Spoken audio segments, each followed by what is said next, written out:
সৰু মাছ বুলি ক'লে এনেই চিটিকাত লগাৰ নিচিনা সৰু মাছ কেইটামান আছিলে লগতে আছিলে আকৌ কচুৰ থুৰ কেইটামান মই বোলো আজি পাতত দিকে খোৱা যাওক তাৰ কাৰণে অকণমান বাৰীৰ পৰা নৰসিংহ চিঙি আনিলোঁ নৰসিংহৰ পাত দুখিলামান ল'লোঁ বজাৰৰ পৰা কিনি অনা মছন্দৰী পাত আছিলে সেয়াও তাৰো দুমুঠিমান কাটি ল'লোঁ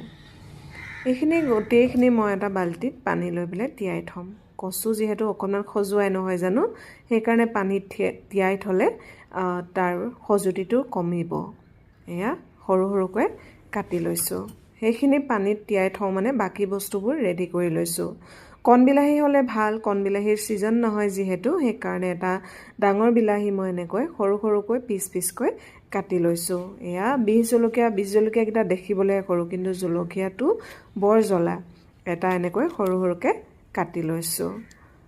লগতে কেঁচা জলকীয়াও দিম সেইকাৰণে ভোট জলকীয়া বোলো দুটা দি দিওঁ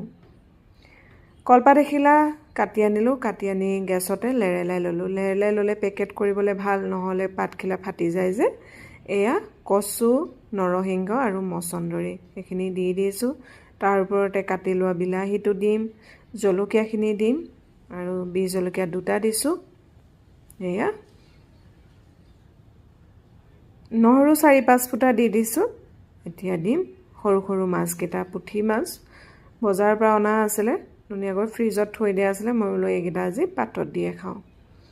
নেমু এপিচ চেপি দিছোঁ যিহেতু কচু দিছোঁ কচু এতিয়া বাৰিষাৰ ছিজন খজুৱাই নহয় জানো সেইকাৰণে নেমু অকণমান বেছিকৈ চেপি দিছোঁ জোখমতে দিলোঁ নিমখ এতিয়া এটা পেকেট কৰি টোপোলাটো কৰোঁতে ভালকৈ সাৱধানে কৰিব লাগে যাতে কলপাতখিলা ফাটি নাযায় তাৰ ওপৰতে অকণমান মান ধনিয়াও ছটিয়াই দিলোঁ তেতিয়া গোন্ধটো বৰ ধুনীয়া হয় আৰু কলপাতৰ পৰা ওলোৱা চুজডালেৰে পেকেটটো বান্ধি দিলে ভাল হয় কিন্তু মই বান্ধিবই নোৱাৰিলোঁ সেইকাৰণে যেনে তেনে টোপোলাটো কৰি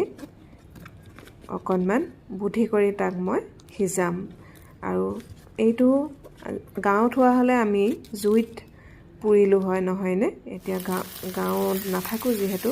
জুইনো ক'ত পাম সেইকাৰণে টাৱা এখন গৰম হ'বলৈ দিলোঁ আৰু গৰম হোৱাত টোপোলাটো তাতে পাতি এখন ঢাকোনেৰে ঢাকি প্ৰায় 45 মিনিটমানৰ কাৰণে কম জুইত সিজালোঁ এয়া ইমান ধুনীয়া গোন্ধ এটা আহিছে গোন্ধটো যদি আপোনালোকক অনুভৱ কৰাব পাৰিলোঁ হয় তেতিয়া অনুভৱে কৰাই দিলোঁ হয় এতিয়া গোটেইখিনি পিটিকা কৰিলোঁ পিটিকাখিনি খাবলৈ যে ইমান টেষ্টি হৈছে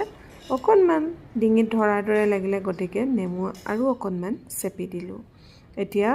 কেঁচা মিঠাতেল এচামুচ দি দিছোঁ এয়া হৈ গ'ল